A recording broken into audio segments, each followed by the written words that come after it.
Sir मैं ये पूछना चाह रहा था कि हम टैक्स पेयर हैं और हम टैक्स पेयर का जो पैसा है वो जिस तरीके से आप ये स्कीम निकाल के आप दे रहे हैं फ्रीबीज, हाँ फ्री वाला जो सिस्टम है, तो ये सबको नहीं मिल रहा दिल्ली में। जैसे आपने 200 यूनिट फ्री का आपने सिस्टम बनाया है, तो 200 कोई अगर किसी की 500 यूनिट यूज होती है तो उसको बिल में दिखना चाहिए कि 200 यूनिट आपका खत्म हो गया और 300 के आपको पैसे देने हैं। अब उसको पूरे 500 के देने पड़ते हैं। आप समझो जो 200 वाले हैं वो 200 वाले पहले कभी देते ही नहीं थे। 200 वाले जो आपने फ्री किए हैं वो 200 वाले कभी पहले दिया ही नहीं करते थे, क्योंकि उनके यहां पर, क्योंकि आज जो दिल्ली की हालत है, 5 साल पहले जितनी झुग्गियां थी आज झुग्गियां और बढ़ गई हैं। सर जो रोडे जिस हालात में पहले थी उसी हालात में 5 साल से उसी हालात में रह गई। हाँ। जो टैक्स पेयर हैं उनको क्या रिलीफ मिल रहा है इस सरकार से जो आपकी 5 साल बेमिसाल सरकार गई है? बस मेरा मूल सवाल ये कि टैक्स हम देते हैं, फायदा आप किसी और को देते हैं, तो टैक्स पेयर के लिए क्या फायदा? पहली चीज 200 यूनिट सबके लिए फ्री है। अगर आप ग्रेटर कैलाश में रहते हो और अगर आपकी खपत 200 यूनिट से कम है, और ऐसे मेरे पास कई सारे केसेस हैं जहाँ पे मियाँ बीवी रहते हैं, बुजुर्ग हैं और उनकी 200 यूनिट से कम आ रही है, लेकिन ग्रेटर कैलाश में बड़ी कोठी में रह रहे हैं, उनकी भी फ्री है, सबकी फ्री है, चाहे अमीर हो चाहे गरीब हो, सबकी फ्री है। 200 यूनिट से ज़्यादा इस्तेमाल करोगे तो आपको फिर सारा लगेगा। तो इसके पीछे एक थोड़ा सी सोच ये भी थी कि लोग बिजली कम इस्तेमाल करें, पावर कम इस्तेमाल करें। आपकी 250 आ रही है तो थोड़ी कोशिश करके आप 200 के नीचे ले आते हो ताकि पावर की सेविंग हो सके, पहली चीज़। लेकिन जो एक ओवरऑल क्वेश्चन फ्रीबीज का है कि फ्री क्यों दे रहे हो, फ्री क्यों दे रहे हो, ये भी उनका मूल सवाल ये है कि इनकम टैक्स ये देते हैं और फ्री उनको मिलता है जो टैक्स नहीं देते। नहीं, एक तो ये भी गलत धारणा है कि कोई टैक्स नहीं देता। इस देश के अंदर गरीब से गरीब आदमी भी टैक्स देता है, जीएसटी सारे देते हैं। जब एक गरीब आदमी बाजार से माचिस खरीदता है, पेंसिल खरीदता है, पेन खरीदता है, कुछ भी खरीदता है, रोटी खरीदता है, सब्जी खरीदता है, और जीएसटी देता है, जीएसटी सब चीजों के ऊपर लगता है। तो टैक्स तो सब लोग, वो इनकम टैक्स की बात करें, वो इनकम टैक्स तो 1%, आप तो एक्सपर्ट है इनकम टैक्स, क्या 1% लोग देते हैं इनकम टैक्स। पहली चीज जीएसटी ज्यादा बढ़ा है, इनकम टैक्स कुछ। लेकिन एक जो लार्जर क्वेश्चन फ्रीबी का उठाया जाता है, हम लोगों ने क्या किया, हमारे पास पैसे कहां से आए ये सारी चीजें फ्री करने के? हमने एक ही चीज करी, हमने भ्रष्टाचार खत्म कर दिया। भ्रष्टाचार खत्म करने से जो पैसा बचने लगा, वो पैसा काफी बचने लगा हम लोगों का। देखिए, अगर तो मैं फ्री चीजें अगर देता और आपका टैक्स बढ़ा देता तो आप कहते केजरीवाल बदमाशी कर रहा है, एक जेब से ले रहा है दूसरी से निकाल दे रहा है। हमने 12% वैट होता था उसको 5% कर दिया सब चीजों के ऊपर पहले साल में, तो आपका टैक्स भी कम कर दिया। हम लोगों ने बजट घाटे में नहीं रखा। दिल्ली सरकार, सीएजी की अभी 1 महीना पहले रिपोर्ट आई है, पूरे देश में दिल्ली सरकार अकेली सरकार है जो प्रॉफिट में चल रही है, बाकी सारी राज्य सरकारें घाटे में चल रही है, केंद्र सरकार घाटे में चल रही है। सीएजी ने यह भी लिखा है कि दिल्ली सरकार केवल पिछले 5 साल से फायदे में चल रही है, उसके पहले घाटे में चलती थी। तो हमने सरकार को भी फायदे में रखा, हमने कहीं से लोन नहीं लिया। तो मैंने जो पैसा बचाया भ्रष्टाचार रोक के, उस पैसे को फिजूल खर्ची रोक के, उस पैसे को मैं जनता के ऊपर उनको सुविधाएं दे रहा हूं। अब गुजरात के चीफ मिनिस्टर ने अपने लिए एक प्राइवेट हवाई जहाज खरीदा है 190 करोड़ रुपए का। मैंने अपने लिए हवाई जहाज नहीं खरीदा, उस 190 करोड़ रुपए से इनकी बिजली फ्री कर दी, पानी फ्री कर दिया। नहीं, आप अगर हवाई जहाज खरीद लेते तो उससे क्या बवाना जाते? आपके ऊपर दिल्ली में तो हवाई जहाज की जरूरत नहीं है, आपके ऊपर हेलीकॉप्टर लैंड करता। मैं कितना ट्रैफिक में फंस के आया हूं। मैं अपने घर से मेरा हेलीकॉप्टर उड़ता, आपकी छत के ऊपर उतरता। ना तो आपके घर में हेलीकॉप्टर की जगह, ना मेरी छत पे। लेकिन उनका मूल सवाल एक था, उसका हिस्सा यह है कि जो इनकम टैक्स देता है उसके लिए क्या किया आपने? सबके लिए किया।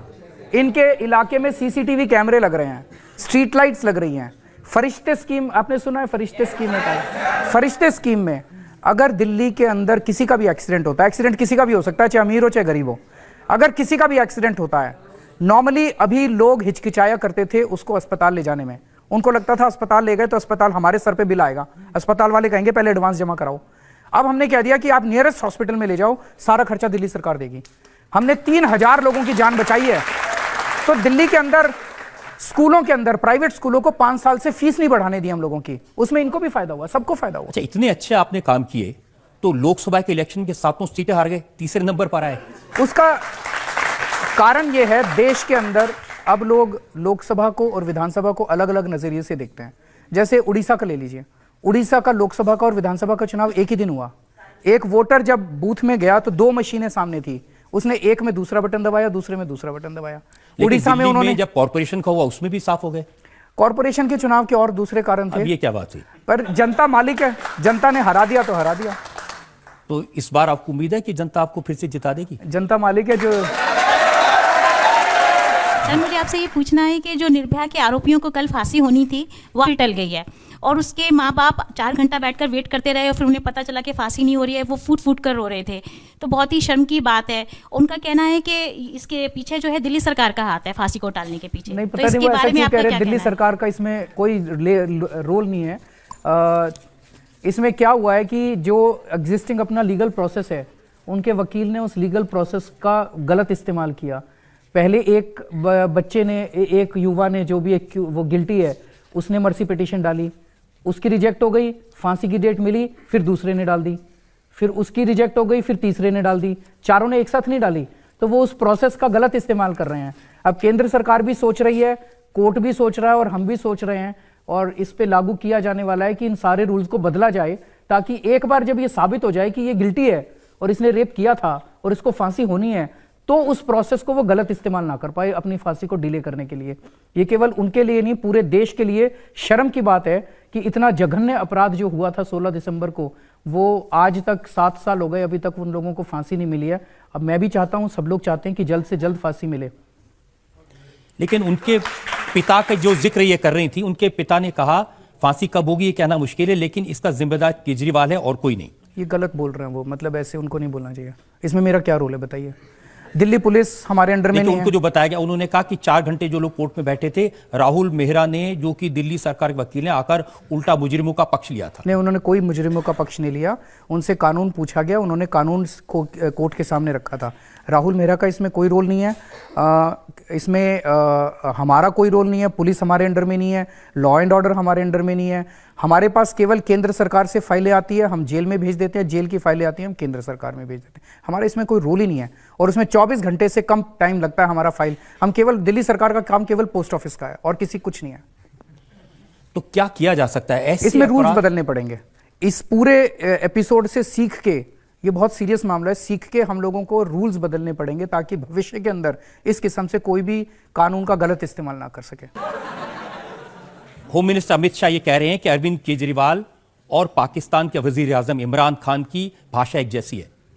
जो इमरान खान बोलते हैं वो अरविंद केजरीवाल बोलते हैं, जो केजरीवाल बोलते हैं वो इमरान खान बोलते हैं। वो भी सबूत मांगते हैं, ये भी सबूत मांगते हैं। कुछ भी बोल देते हैं। अब जब कुछ भी चल नहीं रहा उनका दिल्ली के चुनाव में, तो फिर वो इमरान खान को ले आए, पाकिस्तान को ले आए। इसका कोई मतलब नहीं है, उनके पास कुछ मुद्दे नहीं है। नहीं, इमरान खान के मंत्री हैं फवाद खान, उन्होंने कहा कि मोदी जी को हराओ दिल्ली के चुनाव में। मैंने उनको कड़ा जवाब दिया। मैंने उनको कहा कि मोदी जी हमारे देश के प्रधानमंत्री हैं, वो मेरे भी प्रधानमंत्री हैं, और हमारे देश का चुनाव हमारा आंतरिक मामला है। जो देश पूरी दुनिया के अंदर सबसे ज्यादा आतंकवाद को बढ़ावा देने के लिए प्रसिद्ध है, उससे हमें कोई सलाह नहीं चाहिए, और हमारे आंतरिक मामलों में दखलंदाजी देना बंद करें।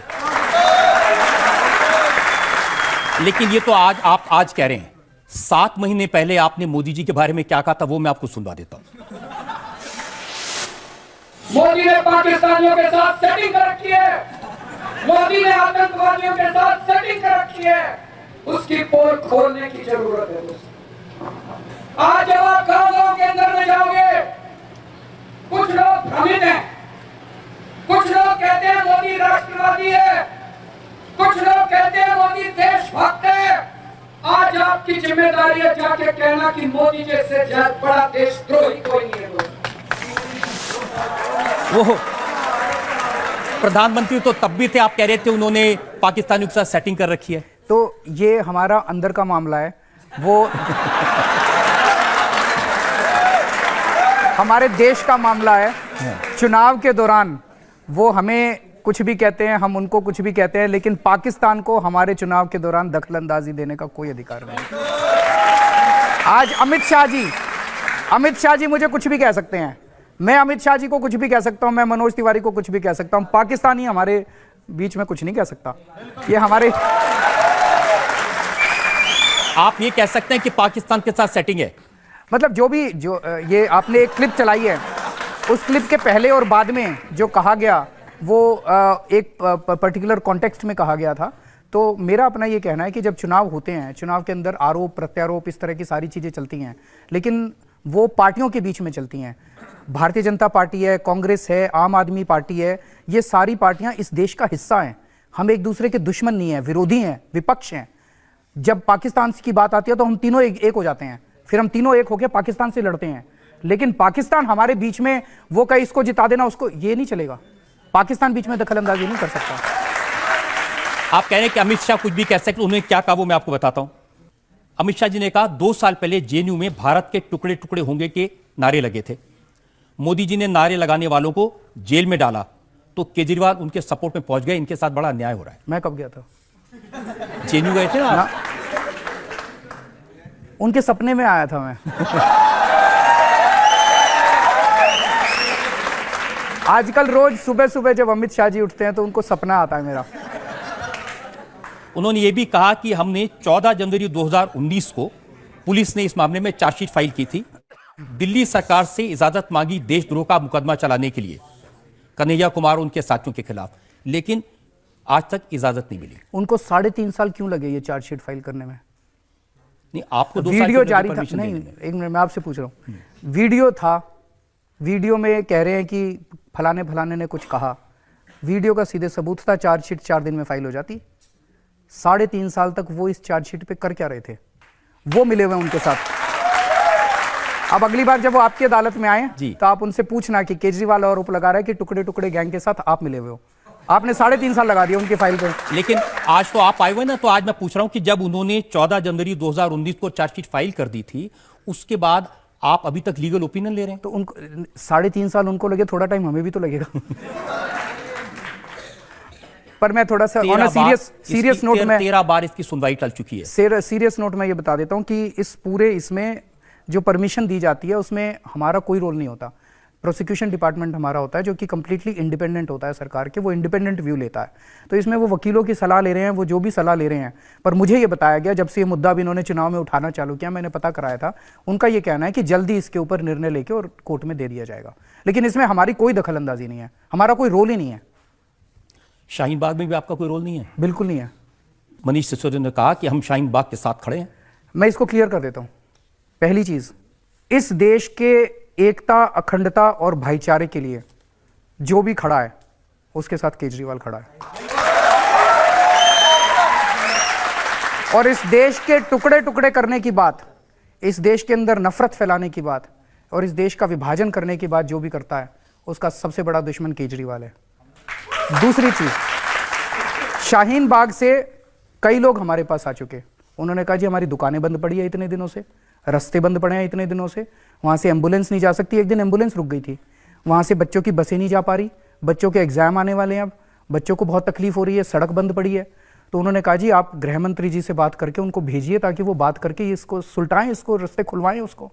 आप क्यों नहीं खुलवा देते? मेरे हाथ में ही नहीं है कुछ भाई। मैं ना तो मेरे पास लॉ एंड ऑर्डर है, वो लोग बैठे हैं। कल मैंने आपके टीवी पे ही देखा था, टीवी पे आपका एक वहां पे पत्रकार गया हुआ था, सौरभ शर्मा वहां गए। सौरभ शर्मा 3-4 घंटे उसने शायद बिताए वहां पे।